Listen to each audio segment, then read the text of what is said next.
नमस्कार, मैं विकास कुमार। आप देख रहे हैं समृद्धि न्यूज़ चैनल। इस वक्त हम पसौड़ा पंचायत में मौजूद हैं। हमारे साथ सुनील मिश्रा जी हैं। यहाँ से अपनी भाभी को इस बार चुनाव लड़ा रहे हैं। इनसे सारी बातें जानते हैं कि अपने पंचायत के लोगों के लिए, अपने जनता के लिए इन्होंने क्या सोच के रखा है, क्या करेंगे। आइए हम सारी बातें इनसे जानते हैं।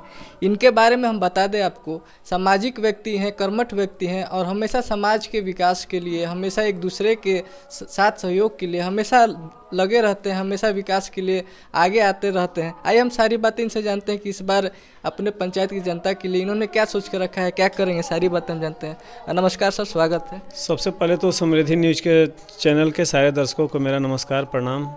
सर, चुनाव लड़ने का मन कैसे बनाया आपने इस बार सर? देखिए, चुनाव लड़ने का मन मैं बनाया कि 2011 में भी हम लोग चुनाव लड़े थे, 2016 में भी चुनाव लड़े। जनता ने जैसा सहयोग दिया, क्योंकि हम लोग 2 ही प्रत्याशी थे, यहाँ पे तीसरा कोई प्रत्याशी नहीं था। 2006 में यहाँ के मुखिया जी डर के, भय के चलते निर्विरोध हो गए थे। इसके बाद हम लोगों ने चुनाव लड़ने का मन बनाया। 2011 में भी चुनाव लड़े, 2016 में भी चुनाव लड़े, ताकि जो जनता का हक है वो हक मिले। एक वोट का अधिकार हमारा अधिकार होता है, भले हम किसी को वोट दें, जिसको उचित लगेगा उसको वोट देंगे। तो जनता के मान और सम्मान बचाने के लिए हम लोग चुनाव लड़े थे, ताकि जनता का मान सम्मान बचा रहे। यहाँ का भी जनता को लगे कि नहीं भाई, हमें वोट देने का अधिकार है, हमें वोटिंग करने का अधिकार है, हम अपना मत का प्रयोग कर सकते हैं। ये नहीं कि दबा के, डरा के, धमका के हम यहाँ पे किसी को लड़ने नहीं देंगे, किसी को खड़ा नहीं होने देंगे। हम ही एक चुनाव में प्रत्याशी रहेंगे और निर्विरोध घोषित हो जाएंगे, ताकि दूर के लोगों को लगे कि नहीं भाई, वहाँ का मुखिया प्रत्याशी बहुत बढ़िया है, इसीलिए वहाँ की गाँव की जनता सर्वसम्मति से इनको चुन के निर्विरोध किया है। जबकि हकीकत में ज़मीन पे ऐसा कुछ नहीं है। यहाँ पे डर का, अपराध का, भय का इतना माहौल है कि जो भी फिलहाल मुखिया हैं उनके विरोध में कोई नॉमिनेशन नहीं करना चाहता है, कोई खड़ा नहीं होना चाहता है।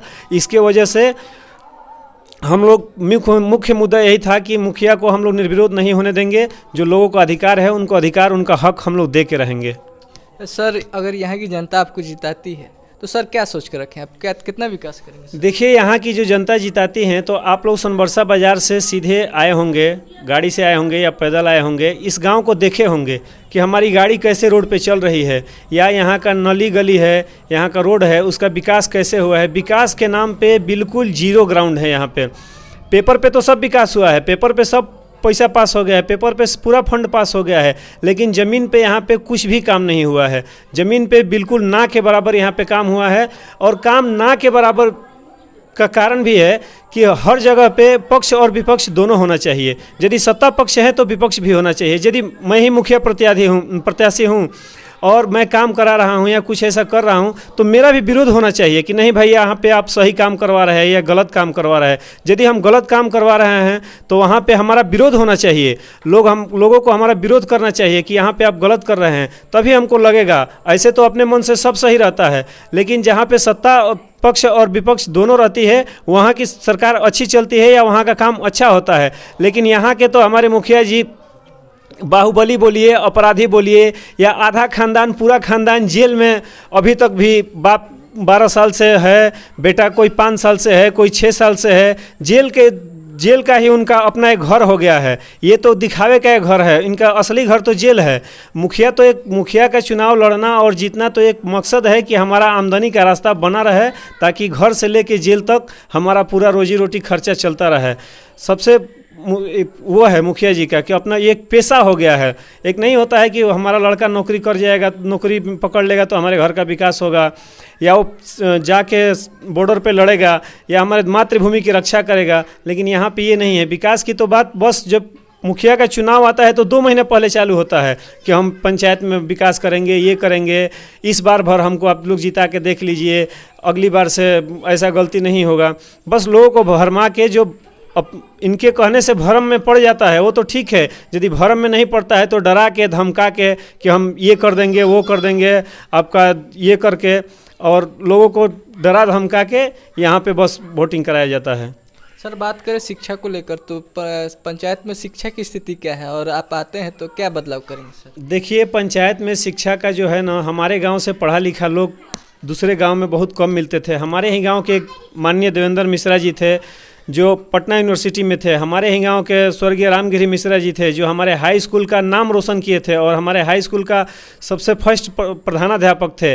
आज उनके तीनों लड़के हैं, तीनों अच्छे अच्छे पोस्ट पे हैं। हमारे गांव का नाम पढ़ने लिखने में एक अलग ही छवि रखता था। लेकिन जब से इस मुखिया जी का उदय हुआ है तब से जो शिक्षा का नाम है वो नामो निशान बिल्कुल ख़त्म हो गया है। शिक्षा बिल्कुल जीरो हो गया है। हम लोग के टाइम में भी पढ़ते थे तो इतनी बुरी व्यवस्था नहीं थी। हम लोग का टाइम से स्कूल लगता था, टाइम से लंच होता था, टाइम से हम लोग दोबारा स्कूल जाते थे। मतलब पढ़ाई लिखाई का अच्छा माहौल था। लेकिन आज के डेट में जब से इस मुखिया जी का उदय हुआ है या इनके लड़कों का उदय हुआ है तब से हमारे गाँव में शिक्षा के नाम पे एकदम बिल्कुल जीरो है। न टाइम से शिक्षक आते हैं, न टाइम से बच्चे पढ़ने जाते हैं और न पढ़ाई के नाम पे कुछ भी नहीं हो रहा है। हर गांव के स्कूल, हाई स्कूल आप भी सुने होंगे कि 10+2 हो गया है। लेकिन हमारे गांव का हाई स्कूल, हमारे गांव के लड़के 10+2 का एडमिशन कराने के लिए करनामेपुर जाते हैं। लेकिन उसी हाई स्कूल में सबसे पहला हाई स्कूल हम लोग का है, लेकिन हमारे हाई स्कूल में अभी तक 10+2 की व्यवस्था नहीं हुआ है। और यदि हम मुखिया प्रतिनिधि बनते हैं या मुखिया जीत के आते हैं तो शिक्षा का विकास मेरा मुख्य फोकस रहेगा, मेरा मुख्य मुद्दा रहेगा। क्योंकि हर युवा को सबसे फर्स्ट शिक्षा जरूरी है। शिक्षा रहेगा तो सब कुछ रहेगा। शिक्षित आदमी रहेगा तो कहीं भी कमा सकता है, कहीं भी अपना रोजी रोजगार कर सकता है। यदि आदमी शिक्षित ही नहीं रहेगा तो क्या कर सकता है आदमी। बिल्कुल सही बात है सर। अब बात करें सर स्वास्थ्य को लेकर, तो स्वास्थ्य की क्या स्थिति बनी हुई है आपके पंचायत में? स्वास्थ्य की स्थिति, आप हमारे सोनबरसा बाज़ार में हॉस्पिटल है, वहाँ पे चले जाइए, वहाँ पे देख लीजिए कि डॉक्टर के बैठने का समय 10 बजे से 1 बजे तक या 2 बजे तक जो भी हो। लेकिन वहाँ चले जाएंगे तो वहाँ डॉक्टर के नाम पे ताला लगा रहता है। जो डॉक्टर है यहाँ के जो मुखिया जी हैं उनसे फिक्सिंग हो जाता है कि हम नहीं आएंगे, आपका जो कमीशन होगा हम यहीं से आपकी भरपाई करते रहेंगे। तो मुखिया जी को भी लगता है कि हाँ, डॉक्टर को आने की क्या ज़रूरत है। लोग यदि बीमार होंगे तो करनामेपुर चले जाएंगे, शाहपुर चले जाएंगे, उससे भी आगे आरा चले जाएंगे। तो इसलिए डॉक्टर के यहाँ पे कोई आवश्यकता ही नहीं है इन लोगों की, क्योंकि वो तो सब फिक्सिंग रहता है, सब सेटिंग रहता है। हमको पैसा आना चाहिए, चाहे जिस हिसाब से, जिस विधि से पैसा आना चाहिए। यदि मैं मुखिया बनता हूं तो सबसे पहला मुद्दा मेरा चिकित्सा के माध्यम से रहेगा।